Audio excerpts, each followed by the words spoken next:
Hello friends, in this video we'll be talking to a talented young man, a current GitHub Campus Expert and a Linux expert.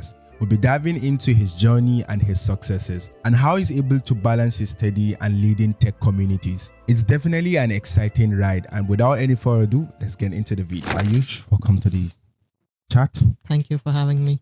Okay, great. Ayush, can you introduce yourself to the audience about like what you do? What are you currently doing as a student? So, hi, my name is Ayush Datta, and I was selected for the GitHub Campus Experts program for the 2024 cohort. And apart from that, I'm simply a student pursuing a BTech degree. And yeah, I'm passionate about cybersecurity. If I'm to talk about my tech interests, apart from that, a bit. Does it mostly about Ayush? Okay, great, Ayush. So let's just dive into it. How do you get into this GitHub Campus Experts? How do you get into? Do you apply, or were you just randomly selected from LinkedIn or something like that? Okay, so first of all, I came across this program, and obviously scrolling through LinkedIn, you get like a lot of content going through the feed. So the most important part that I found is I really liked GitHub. First of all, it's a great platform, and a lot of us in the CSIT background, we use GitHub for storing our projects. That's so true. So there I signed up for the GitHub developer pack initially. So it's like a subscription that GitHub gives you, like a pack of services that's meant to help you in your projects. And then I got a very small prompt on the screen. It was like, sign up for the Campus Experts program. And then that was a trigger point. And then I started from over there. So when I opened up that page, from that point itself, I started researching about what a campus expert exactly is. And then finally applied. The first time I got rejected, honestly. But what I realized is that there's like the separate beauty to this program. Is like, even if I was rejected, right? The person who reviewed my application, they read every single line of my application, and then they wrote a review of what can be improved in my next one. Oh, that's really nice, which helped you to apply again. Yeah. Okay. So you took that feedback and it helped you to apply again. Yeah. Okay, then you recently got into it. Into it. So basically, is there any dedicated place for people who want to apply for this program to go and apart from, because at first you said you get to find out as a prompt, but then after you do your research, probably there is a dedicated web page or on GitHub website that student can apply, or they can just go on Google and type GitHub Campus Expert and they will find it. Yeah, exactly. Okay, great. So Ayush, also you are involved in a lot of tech communities within the campus, and also, I don't know, previously you hold some communities, I think so. You were involved in like IITs. You were in IIT, I think so. You have a community there. Yeah, I used to serve as a Linux and open source mentor for the Google community of IIT Madras. IIT Madras. Okay, so how does that kind of help you shape your acceptance? Does that really count while they were reviewing your profile, or was it something that is an advantage for you, seeing that you had leadership skills and also you are kind of person that kind of add to the community? Because when we talk about GitHub it's more of like community where people come and try to dump their code and to just basically help developers, and that's all about GitHub. That's like the main core value they are holding. Does that something that help you to get in? Actually, you're kind of right that people usually use GitHub for that purpose. And first of all, the primary aim for GitHub Campus Experts is to help us not do that. Okay. Not just for dumping projects, actually make good use of GitHub. Apart from that, my experience as a Linux mentor, it helped me in the application process in terms of the fact that I had actually good experience in managing a community. So through that, I was able to shape my application better. What they require from me, I was able to write that. Okay, that's it. So basically, was there an interview after the application? Was there any interview process or something? So initially you have an application process. We have a few questions. You need to answer that. And after that, if your application is selected, which is like, that is actually the toughest round of the process. Apart from the training, of course. After that, we have to submit a video resume. Video resume. Talking about yourself, basically. So in the application process, you need to first of all describe your community, your plans about the community, and apart from that, how can GitHub Campus Expert program help you accelerate it? Happy. That's really nice. Okay, talking about your Linux experience and working as being a mentor of a Linux expert, or being also having a knowledge of a Bash and everything. So, how important is learning a Linux for someone who, for software engineers, basically? How important is it? And not just software. I mean, I know you are a security. Your interest is as a cyber security. So mostly you'll be working with Linux most of the time. But then, as a usual, what do you call a software engineer? How important is learning Linux? I would say it's more important than learning Windows. And in cybersecurity, we need to make sure that we know the internals of both kinds of OSs. Yes. In terms of Windows, because the clients use Windows. Yeah. And we, the security professionals, we need to use Linux. Yeah. But apart from that, when you're using Linux, you have several advantages, like it's free and open source. You can view the code and check what actually you're using. But Windows is pretty proprietary. Yeah. And apart from that, what was the second question? Yeah, I was like, software engineers. Software engineers. Yeah. So the first advantage that we have is when you're using all of these, let's say web dev. So we use a lot of packages. We use package managers like npm node and so all of these basically. All of these package SDKs, software development kits, and APIs, all of these are made primarily for Linux, first of all, unless and until it is made by a proprietary company like Microsoft. So Microsoft usually prefers that anything they build, it is for their Linux. Own products, first of all, and Apple. But apart from that, everything, even 90% of the free and open source software that is out there floating in GitHub, it is made primarily for Linux itself. Yeah. So basically, for developers and basically software engineers, it's having a knowledge of Linux and being acquainted with that environment would just not just help them with their building a project when they get not just about their project, but when they get into industries, because for people who so much get acquainted with using Windows, so it's gonna be a very big shift for them when they find themselves how they have to write Bash codes and Bash lines and all the to run thing. Because, for example, we are kind of so used to installing softwares, just using just downloading and installing them. But when it comes to Linux, most of the time you'll be installing things from the terminal or something like that. So yeah, is that a very big advantage for people who are really trying to work in the industry? Actually, yeah, it is one of the struggles. Sometimes things do get a bit complicated in Linux. But what Linux does teach us is at least in the software engineering industry, we need to focus on distributability. Yes. First of all, we need to focus on how our software is made presentable to the public. Yeah. And when we think about that, we think about servers. Yeah. So there are servers all around the world. We have code floating in those servers running 24/7. Yeah. And to make sure that those servers run 24/7 and to make sure that our code is given top priority, and the servers, they can cut on costs. Exactly. So we're going to have to find a way to kind of cut costs on important things and things that are not important. We need a lightweight OS. Exactly. And Linux is the perfect solution. So when we as software engineers, we need to learn Linux so that we can ensure that we can deploy our applications onto Linux and we can present it to the public. Okay, that's really nice. So Ayush, you had an experience, you worked as an intern. I don't know specifically which industry, which company was it, but you had a 2 internship experience. So reflecting on that, what are some of the lessons you have learned from those 2 internships? Okay, so first lesson I learned is that having an internship is pretty stressful, first of all, especially when you're tackling academics. Second thing is when you're dealing with internships, you deal it for the experience. Yes. Experience is it's an irreplaceable concept. You cannot replace it with any amounts of theory, practice. That's so true. Yeah.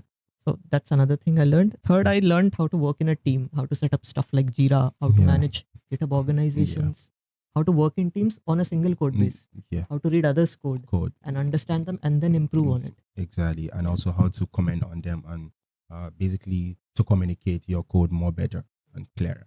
I did work as an intern also, but one of the struggle I faced as an intern is I was not able to properly balance my other side, not my study, but self-improvement. I feel like when I was doing internship, I was more focused on doing the internship work rather than actually little more focusing on improving my skills and sharpening my skills that potentially after that internship will kind of help me along the way.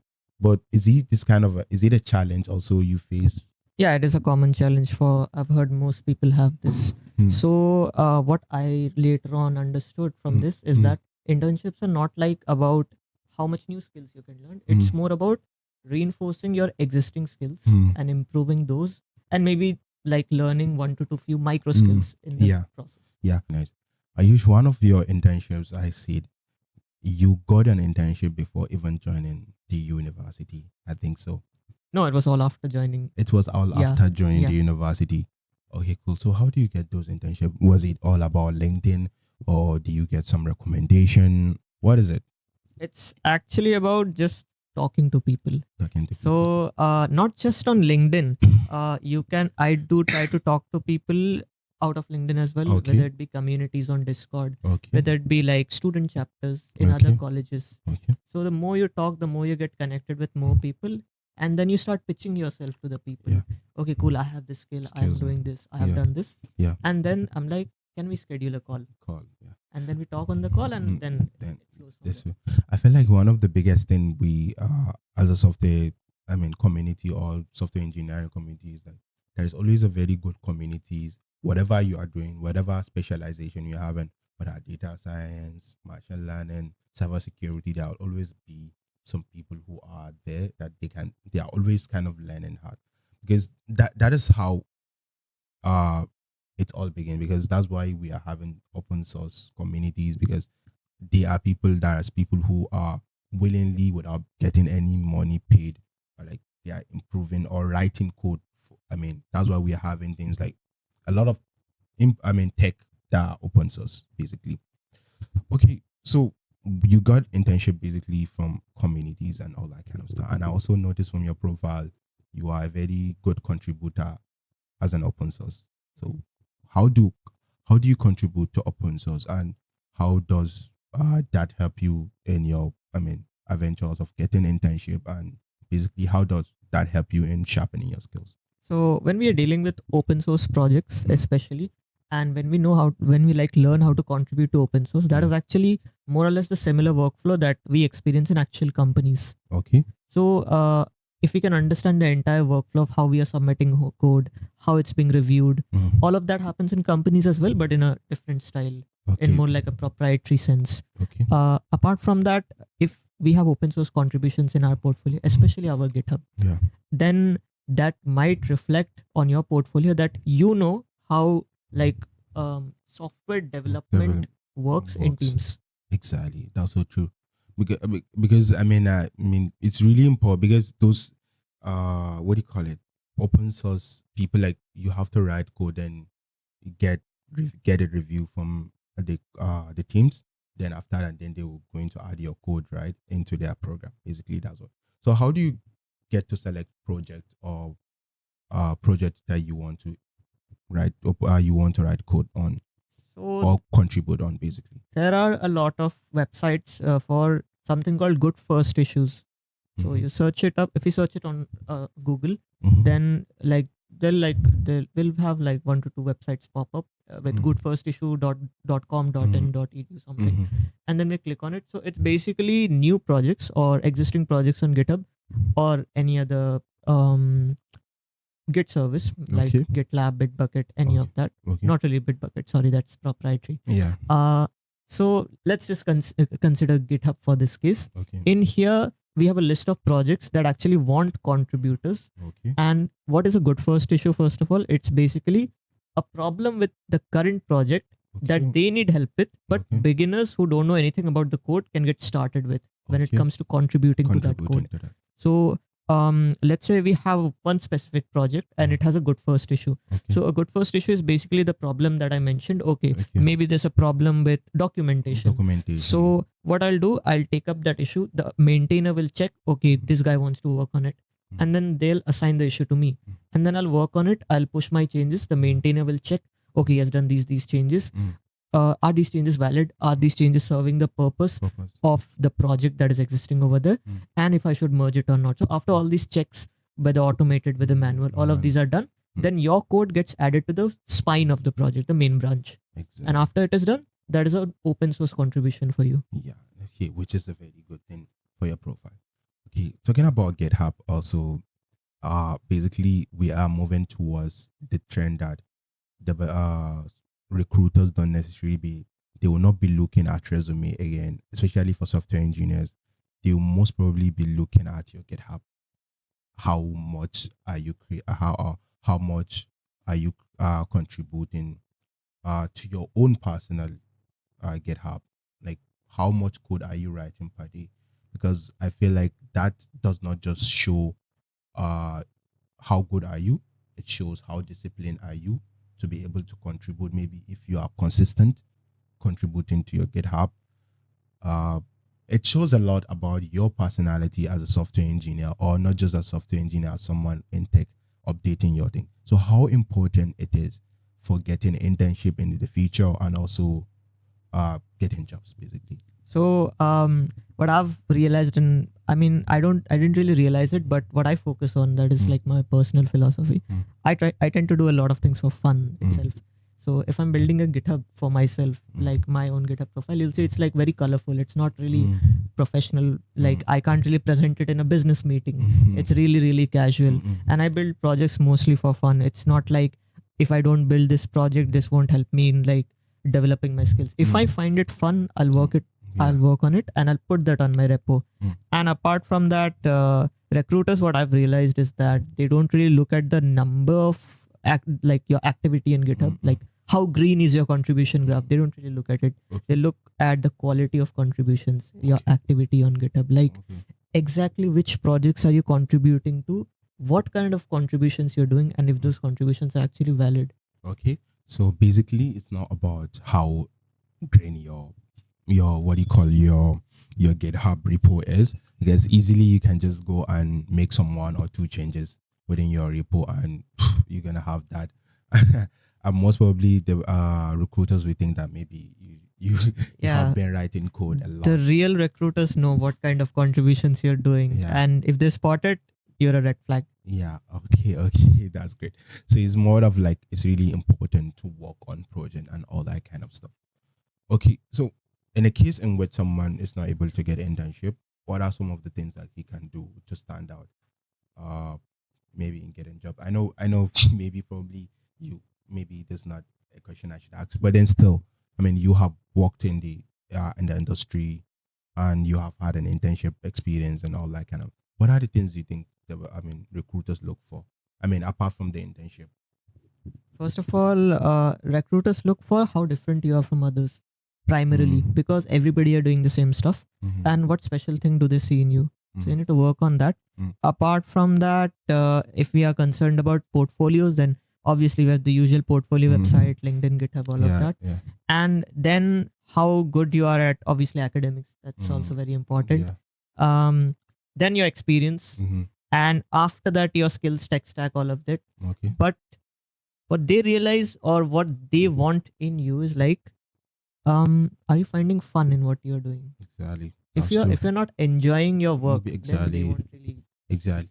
So basically copy and pasting or similar project, because one of the biggest realization I made lately was, I think one of the biggest waste of time is working on YouTube project or basic project that may be present. You can work on them, but then you can't put them as your core project, right? No, you can put them. That's totally fine. Yeah. But I'm talking about like not YouTube project, which are mostly available to 1,000, or you can just the people are there like just copy and paste other people's project, right, in their own repo and be like, yeah, they can claim it. Rather, I feel like what I did realize was it's really important you work on something that is close to your heart or something that you are deeply interested in. Exactly. Yeah, something that you are not just given a technical explanation for it. You'll be able to give other explanation why you worked on the project, because I think those are the questions that recruiters would like to ask? What do you think? I mean, if it's a pretty good like pretty fun recruiter, if they're like really friendly with you, then yeah, that's pretty cool. And yeah, we have all kinds of people in the industries, but this is what I follow. So far it's going pretty good. Yeah. So worked on things that are important, like fun things, basically things you are interested in. Yeah. And work on things that probably will impact. Yeah, try to work on impactful stuff that you get interested in, and like follow your heart first of all. Yeah. And apart from that, like maybe work on stuff that everybody else are doing a bit, but just do what you enjoy primarily. If like you continue with that, then long term you won't really get burnt out or tired. Okay, cool. So Ayush, one of the biggest thing, I just want to know also your background. When did you start all this software? I mean, how do you get interested in computer science? Was it when you were a kid? How did it start at all? Like, what happened? Is it your parent that get you into it, or were you the one just pick up the interest on it? Okay, so yeah, it's a pretty good question. Now, if we are concerned about the degree, I'm doing a computer science degree. Now, why I chose computer science is because first of all, I enjoyed programming a lot. Yeah. Second of all, I didn't really take the degree because I wanted to do software engineering. I was more focused on the computer science aspect of things. Now, computer science and software engineering, I consider them a bit different. Yeah. Computer science is about knowing how computers work, both internally, externally. Exactly. So I'm not just interested in the software. I'm interested in how computers work under the hood. I've even started repairing laptops. Yeah. So I just repaired my old laptop as well. Okay. Yeah, I pretty much enjoy it, and I feel like this is the perfect degree for me. Okay, that's really nice. My uncle is one of is a computer science. He studied computer science and engineering in university, but then he had a kind of shop back home. So he usually teach like basically hardware. He works with the hardware and all.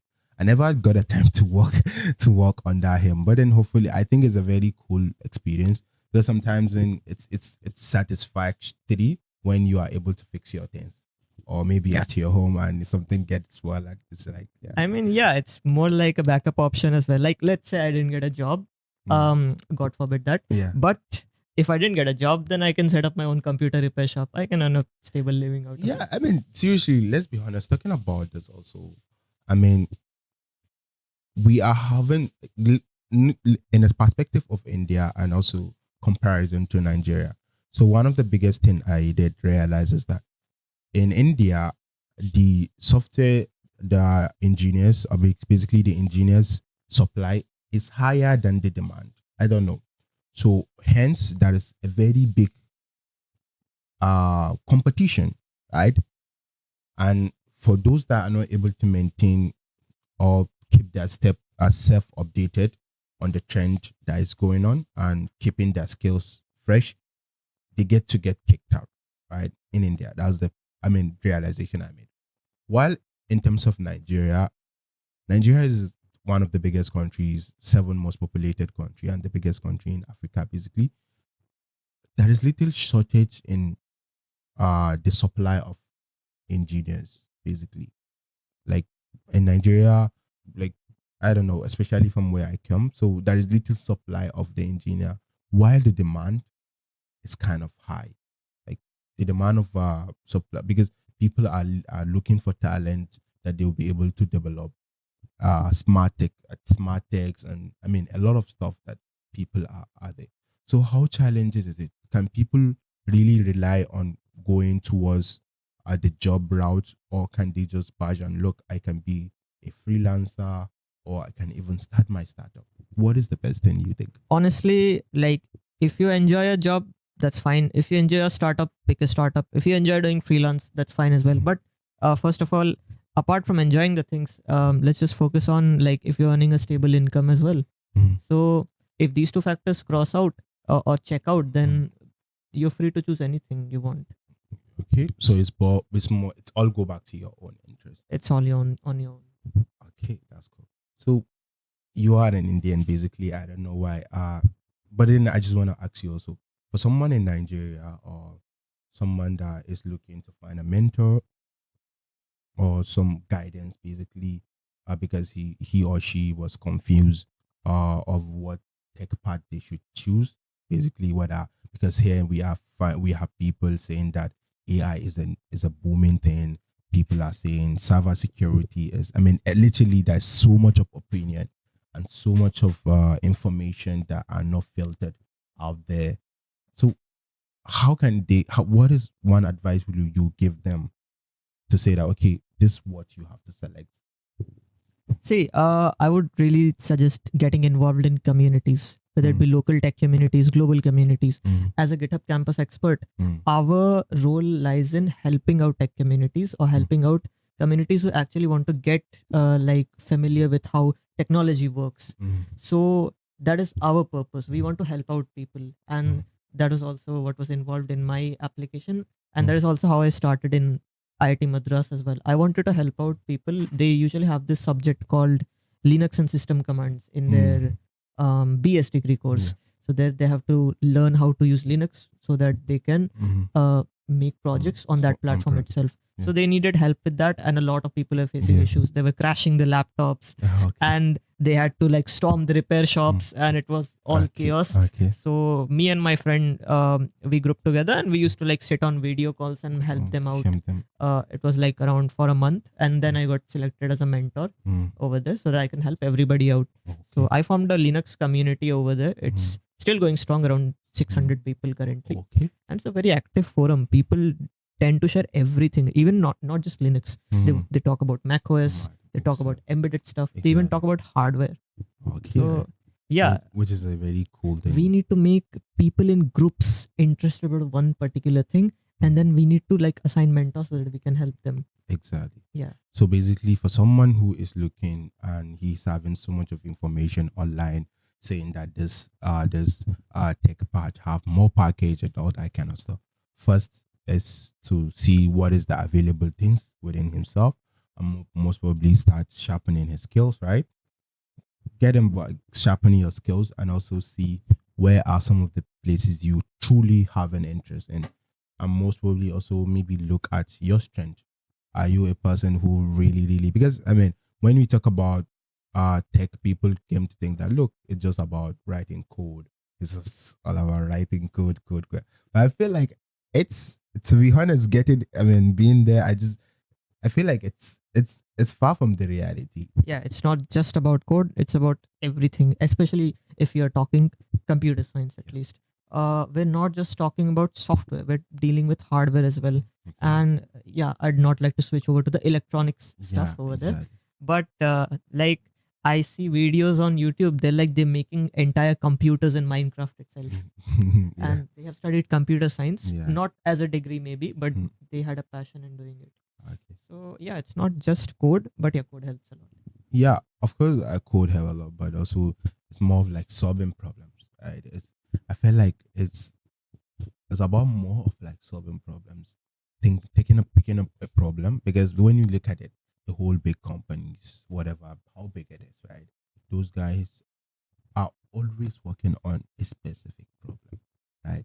And they are always looking ways to get smart ways to solve them. I think that's it about. Yeah, they need inventors primarily. Yes. And inventors who are more of generalists, not really specialists. Exactly. Like at least not on the senior level. At least not on the junior level. They need people who can work in multiple domains primarily. So when I joined this campus, I wasn't just all like cybersecurity. I was like, I want to experience every single domain. I want to make sure that I'm able to have a conversation with somebody who's in blockchain very comfortably with their own terminology. And then I can talk about my own stuff and I can discuss my own stuff with them as well. So a person who is in a person who is in AIML, I can talk about them about AI agent stuff, that system design. Yeah. So after that, then I went on to the core stuff, operating systems, networks. Okay, that's where then we focus on polishing your own specialty. Exactly. Because now you can discuss your own specialty with other people. So cybersecurity is more like it's a stream that focuses on improving other streams. Okay. So that was my own way of how I approached this. I feel like I also really resonate with what you just said. It's not just about being so good in one thing, because companies are not necessarily be looking. They need a round-up person. Not necessarily like you have to know every single thing, framework or everything, but at least get to know about them, right? And one of the biggest realization I made is about, you don't need to you don't need to know every single framework. That's number one. You don't need to know, because that's why you have Google, right? You don't need to know every single line of code or every single function in Python. Rather, get aware, know that there is a function who can be able to help you solve this problem. And maybe when you get a problem, first think about how you want to solve it, and then look online, or look online and also learn about how you can solve. Because there's so much of that fantasizing that, okay, software engineers, they are keep writing code, they are writing code. Like, it's all about code. But the reality is that it's not about writing. It's not just about the code. It's not. It's more about how you present your code, how you arrange your projects, how you export your projects. Yeah. It's a lot in software engineering. Exactly. Because I feel like when we are doing little project by ourselves, we get to ignore all that thing, because but then when you get to the industry, it's a different scenario, right? They focus on the smallest details, because you as a software engineer that may work on this project today, you may decide to leave the project, but how do you make that code or that software understandable to the other people who are coming to understand? We ignore very job specific roles in the industry, then if we consider an example, like I'm building a website for a company. So I coded the website at school, HTML, CSS, JavaScript, React, any framework I use. And the website is done. Now I have to deploy the website. So I choose a cloud service provider. I have to attach a lot of services. What domain will it use? Security perspectives, like setting a web application firewall. Then I'll need to deal about how it handles traffic, load balances, all of that. So I need to set up all of this. And it is not just restricted to code at this point. I need to understand how the entire system works. Exactly. Apart from that, we have so many frameworks in the world, right? Now, I've seen a lot of people, they get confused. There are too many frameworks. There is so many. Yeah. Some people ask me whether you should prefer PyTorch or whether you should prefer TensorFlow. So at the end of the day, it's all purpose specific. Exactly. It's all seriously. That's so amazing to explain, because they are all purpose specific. And those things are being built to solve a certain problem. Even though sometimes you can use them for general thing, but then when you look at it, it depends on the problem you are trying to face. Depends on the problem. Yeah, because some problem you can use some framework or some libraries, or basically use some tools, or use some tech stack would be more better for it. While some problem you can't just use any general tech stack on that. Okay, to round up our discussion, Ayush, what are some of the success stories you have had in your communities, basically? So, I know this guy who got selected in Google Summer of Code. It's an open source program sponsored by Google. Then I know a lot of people there's also this similar alternative known as LFX. Okay. It's by Linux Foundation. So we have tons of open source programs that are willing to pay a lot of money. Apart from that, we have people who are working in various industries, not just software engineering. So I've listened to a lot of success stories. Apart from that, I also tend to discuss stuff with my seniors and peers as well, how they grabbed internships. So everything around me is sort of like an inspiration. Exactly, kind of taking up all that. I think it's not gonna be right, since this podcast is held in 2025, not to talk about AI. How do you think AI is impacting software engineering, or basically computer science, or basically the whole spectrum of our daily lives? How do you think AI will affect in the next 5-10 years? What's your take? So before AI, we had a lot of stuff. Before that as well. After AI also we'll have a lot of stuff. So currently, I think the booming thing is AI agents. Yes. Right. So instead of thinking about how many jobs are being replaced by AI, we must first of all appreciate the beauty of AI. It. The math that goes into machine learning, linear algebra, all of those.